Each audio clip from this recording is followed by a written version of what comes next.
Gamers of YouTube, it is I, Triggedytron, and today we're going to be talking about AstroBot, and it is an amazing and fun game. It really is. It really is. It's very fun. AstroBot is now out on PlayStation 5, and I want to talk about it. Warning, there are some spoilers in what I'm going to be discussing. It came out September 6th, and I actually took my son out of school to play it. He was a huge fan of Astro's Playroom, and so as a father, I decided to make the memories, and we've been enjoying ourselves. We really have. This game is the must-play platformer of the year. It really is. The levels are vivid, the enemies are memorable, and the gameplay just feels amazing. It really does. It's fun to play. Full disclosure though, I haven't beaten the entire game, as I'm still playing it with my son, and I think that's more important than grabbing the game and just speed running through it, trying to get the review out for views. So just want to let you know that. With that being said, we have beaten about 60 to 70% of the game, which every part of it has been fun.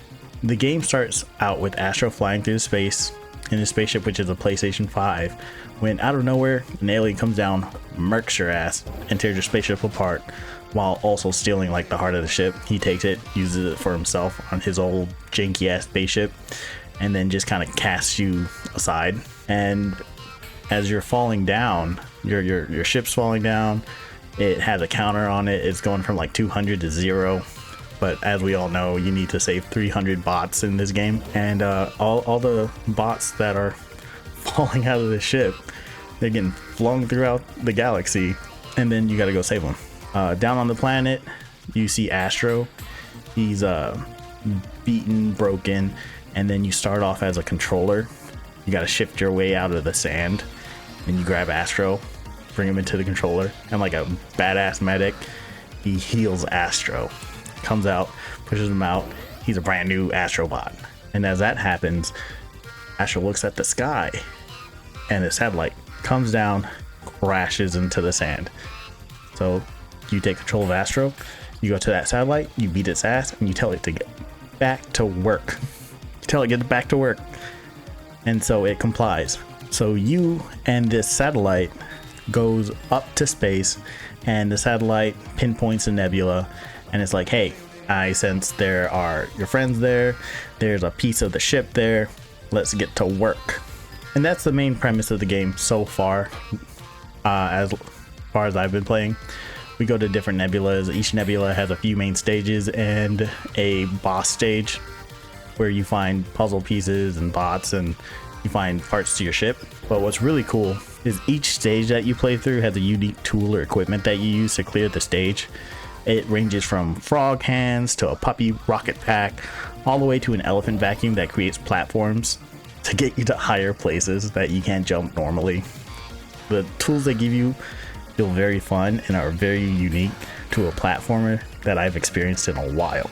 As you defeat the stages, you have to collect many bots, go through the level, collect as many as you can, because at the end of the trail of stages they give you for that nebula, you'll get to a boss stage which requires a minimum of bots that needs to be found before you can unlock it. So it's kind of a pain in the ass sometimes to go back and try and grab more bots. But after you unlock the boss stage and you defeat the boss, you get like unique characters from that boss fight, and it unlocks actually another mini world where you go and find the piece of ship that you need for your ship, you know, the hardware.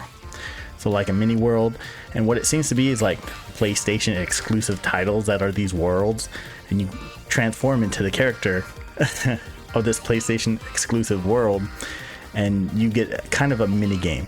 The first world that you get is Ape Escape, and you play as Spike. Spike is the main protagonist for Ape Escape, and so you go around and capture all these monkeys with your net, at like you're catching butterflies, and it's a throwback all the way from like Ape Escape 1, Ape Escape 2, and it's refreshing, and it's really fun. It's super fun just going around and catching all these monkeys. And after you do all that, there may be times where you miss like a few bots or puzzle pieces that you might want to get back and snag. And the replayability on these levels, they're really high, you know, they're still fun. And when you go back to a level that you've cleared, they actually do give you some kind of handhold mechanic after defeating the level. You can buy like a guiding bird for about 200 gold, and what it does is you get the bird, and if you come close to a puzzle piece or a bot or even a alternate finish zone that unlocks new world, it'll ping that and let you know what direction you need to go into.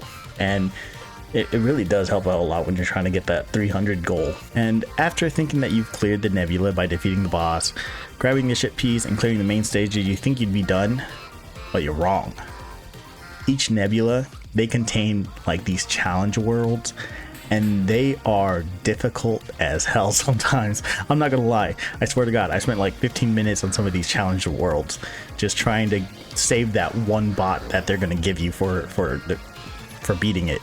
But it is so satisfying when you can win that level, because some of them are very, very difficult, and when you beat it, you just get that like, ah, finally I did it. And it's fun, you know, to pass the controller back and forth with whoever you're playing and see who can clear it the fastest. But with that being said, you don't have to clear all these zones in one sitting. You can come back after going to another nebula, so you don't feel like you have to 100% everything right away. There is time you can come back and play with it. It's not something that's mandatory to do as of right now that I know of. But like I said, I haven't beaten the game yet completely. But now let's talk about the deserted planet, the place which is pretty much home base. It has your broken ship, which you have to repair, and you have to come down here after defeating each boss from each nebula to find another satellite, beat its ass into submission, and discover the next nebula. The puzzle pieces you find throughout the stages also play a part down here on the desert world. They give you cool, neat little things such as a customization for like your controller, your spaceship controller that flies around, or gives you the ability to customize your AstroBot's appearance. There might be a whole bunch more things, but like I said, I haven't completely beaten the game, so I'm still missing puzzle pieces. Also, after rescuing the numerous bots throughout the game, you can use the power of friendship to overcome multiple obstacles that they place for you in this deserted planet.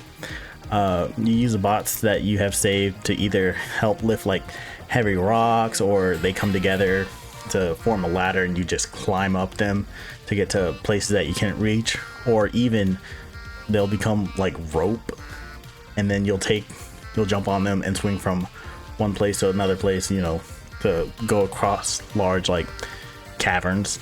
There is a lot to do in this game, and it is probably one of the best platformers I've ever played.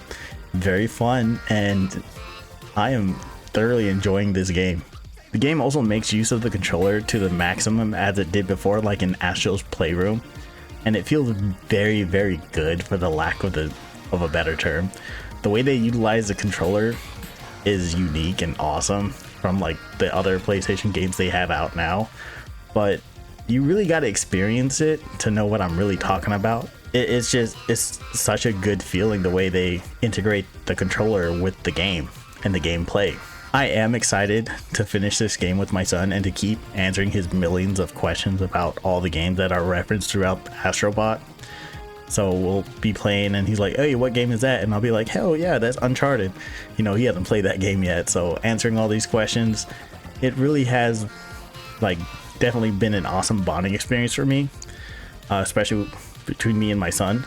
But I also remember playing PlayStation 1 with my dad, and it is some of the most fondest memories of my childhood.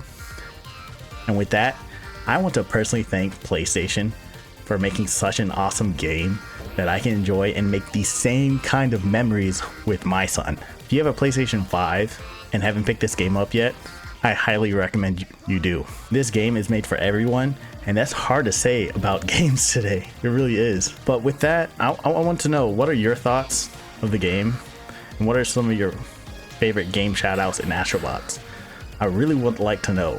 Let me know down in the comments. And if you like this video, please leave a like and subscribe. And until next time, I'll catch you on the flip side.